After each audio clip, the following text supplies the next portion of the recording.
વર્ષની સૌથી મોટી એકાદશી નિર્જળા એકાદશી ભીમ અગિયારસ બની રહ્યા છે મહાશુભ સંયોગો।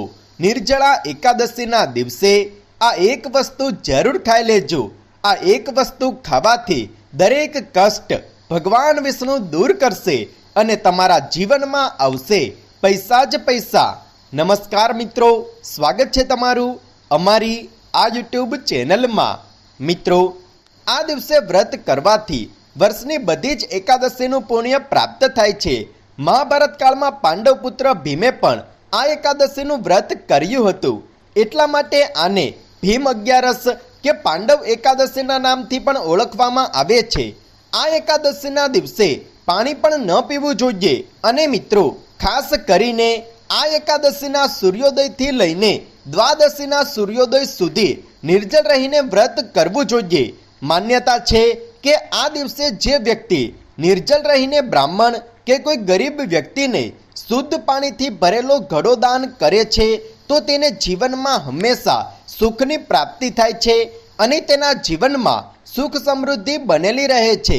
નિર્જળા એકાદશીનું વ્રત કરવાથી ભગવાન વિષ્ણુની સાથે ધનની દેવી મા લક્ષ્મીની પણ કૃપા પ્રાપ્ત થાય છે અને જીવનભર વ્યક્તિને ધન સંબંધિત કોઈ પણ પ્રકારની મુશ્કેલીઓ નથી આવતી। વ્યાસજીએ નિર્જળા એકાદશીનું મહત્વ બતાવતા કહ્યું હતું કે આ એકાદશીનું પુણ્ય બધા જ તીર્થો અને દાનોથી અધિક છે। માત્ર આ દિવસે મનુષ્ય નિર્જળ રહેવાથી પાપોમાંથી મુક્ત થઈ જાય છે। જે વ્યક્તિ આ દિવસે સંપૂર્ણ વિધિ વિધાન સાથે વ્રત કરે છે તેની આવનારી પેઢીઓને મોક્ષની પ્રાપ્તિ થાય છે। જેને નિર્જળા એકાદશીનું વ્રત કર્યું છે તે ભલે બ્રહ્મ હત્યારો હોય, ચોરી કરી હોય કે ગુરુ સાથે ખરાબ વર્તન કર્યું હોય, પરંતુ આ વ્રતના પ્રભાવથી તે સ્વર્ગને પામે છે। આ વ્રતને કરવાથી વ્યક્તિને અશ્વમેઘ યજ્ઞ જેટલું પુણ્ય પ્રાપ્ત થાય છે। મિત્રો, આ વખતે નિર્જળા એકાદશી પર સર્વાસિદ્ધિ યોગ અને શિવ યોગ પણ બની રહ્યો છે, જેનાથી આનું મહત્વ ખૂબ જ વધી ગયું છે। આ યોગ મનોકામનાઓને પૂર્ણ કરનારો યોગ છે। મિત્રો, આજે આ વિડીયોમાં અમે તમને એક ખાસ વસ્તુ વિશે બતાવીશું। તમે એકાદશીના દિવસે આ એક ખાસ વસ્તુ ખાઈ લેશો તો તમને જીવનમાં અપાર ધન સંપત્તિ અને સુખ સમૃદ્ધિની પ્રાપ્તિ થશે। નિર્જળા એકાદશીના દિવસે આ એક વસ્તુ ખાવાથી તમને ઘણું બધું પુણ્ય તો પ્રાપ્ત થશે જ, પરંતુ સાથે જ તમારા જીવનમાં આખું વર્ષ નિરંતર ધનનું આગમન પણ થતું રહેશે અને તમારા જીવનમાંથી પૈસાની તંગી પણ હંમેશા માટે દૂર થઈ જશે। અને આ એક વસ્તુ ખાવાથી મા લક્ષ્મીનો ઘરમાં સ્થિર વાસ થશે, જેના કારણે તમારા ઘરમાં પણ સુખ સમૃદ્ધિ અને શાંતિનું વાતાવરણ બનેલું રહેશે, સાથે જ ધન ધાન્યના ભંડારો પણ ભરેલા રહેશે। મિત્રો, નિર્જળા એકાદશી પર ભગવાન વિષ્ણુ અને મા લક્ષ્મીની પૂજા આરાધના કરવાથી તમારી કોઈ પણ મનોકામના ખૂબ જ જલ્દી પૂર્ણ થાય છે। આ દિવસે ભગવાન વિષ્ણુ અને મા લક્ષ્મીનું એક સાથે પૂજન કરવું જોઈએ। આવું કરવાથી ઘરમાં સુખ સમૃદ્ધિનો વાસ થાય છે। પૂજન કરવા માટે સૌથી પહેલા સ્નાન કર્યા પછી લાલ કે પીળા રંગના વસ્ત્રો ધારણ કરો। ત્યાર પછી તમે સૌથી પહેલા ભગવાન શ્રી ગણેશને પ્રણામ કરો। ત્યાર પછી ભગવાન વિષ્ણુ અને મા લક્ષ્મીને પ્રણામ કરો। ત્યાર પછી ભગવાન વિષ્ણુ અને મા લક્ષ્મીની સામે એક શુદ્ધ ઘીનો દીવો પ્રગટાવો, સાથે જ એક સુગંધિત અગરબત્તી પણ પ્રગટાવો। તમે ભગવાન વિષ્ણુ અને મા લક્ષ્મીજીને સૌથી પહેલા ચંદનથી તિલક કરો, તેના પછી તમે કંકુથી તિલક કરો। આજના દિવસે ભગવાન વિષ્ણુ અને મા લક્ષ્મીને ચંદન તેમજ કંકુથી તિલક કરવાથી આર્થિક પરેશાનીઓ દૂર થાય છે। મિત્રો, હવે તમે ભગવાન વિષ્ણુ અને મા લક્ષ્મીજીને કેરીનો ભોગ લગાવો। હા મિત્રો, તમે જે કેરીનો ભોગ લગાવો છો તેમાં એક તુલસી દળ પણ અવશ્ય રાખો, કારણ કે તુલસી પત્ર વગર ભગવાન વિષ્ણુ ભોગને સ્વીકાર નથી કરતા। એટલા માટે તમે કેરીમાં તુલસીનું પાન પણ અવશ્ય રાખો। ભોગ લગાવ્યા પછી તમે ભગવાન વિષ્ણુ અને મા લક્ષ્મીનું પૂજન કરો। ત્યાર પછી તમે સૌથી પહેલા ભગવાન વિષ્ણુનો મહામંત્ર ઓમ નમો ભગવતે વાસુદેવાયનો 11 કે 21 વખત જાપ કરો। ત્યાર પછી તમે થોડા સમય સુધી આંખ બંધ કરીને હાથ જોડીને જય મા લક્ષ્મીનો જાપ કરો। જાપ કર્યા પછી તમે ભગવાન વિષ્ણુ અને મા લક્ષ્મીને પ્રણામ કરીને તમારા કષ્ટોને દૂર કરવાની પ્રાર્થના કરો। મિત્રો, નિર્જળા એકાદશીના પાવન પર્વ પર ભગવાન વિષ્ણુ અને મા લક્ષ્મીની સાથે ધનના દેવતા કુબેર દેવનું પણ પૂજન કરવું જોઈએ. આવું કરવાથી ધન સંબંધિત સમસ્યાઓ દૂર થાય છે. કુબેર દેવનું પૂજન કરવા માટે ઓમ કુબેરાય નમઃ મંત્રનો જાપ કરો.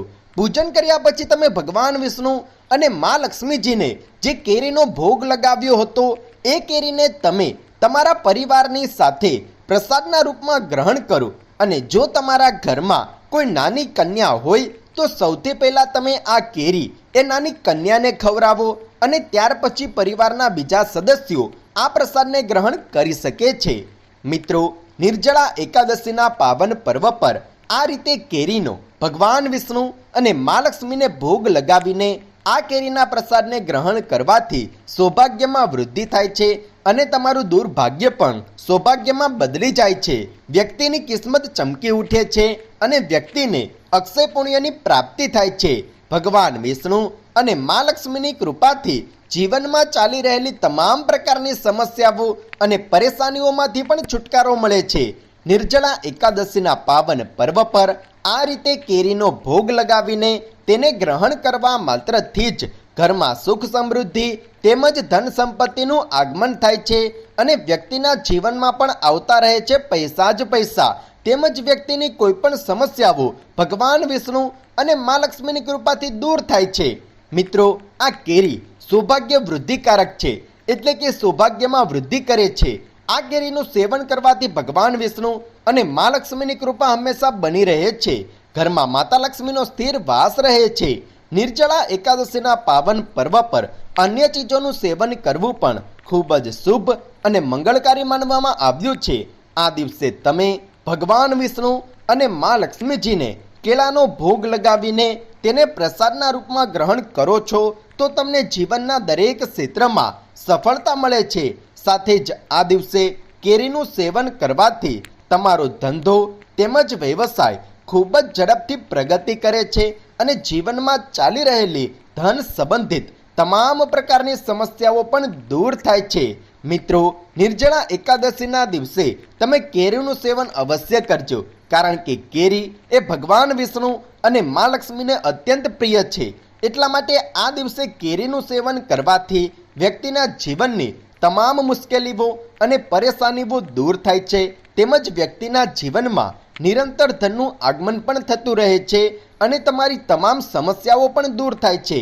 તો મિત્રો, નિર્જળા એકાદશીના પાવન પર્વ પર તમે ભગવાન વિષ્ણુ અને મા લક્ષ્મીજીને કેરીનો ભોગ લગાવીને તમારા પરિવારની સાથે આ કેરીનું સેવન અવશ્ય કરી લેજો, જેથી તમારા જીવનમાં પણ આખું વર્ષ આવતા રહે પૈસા જ પૈસા.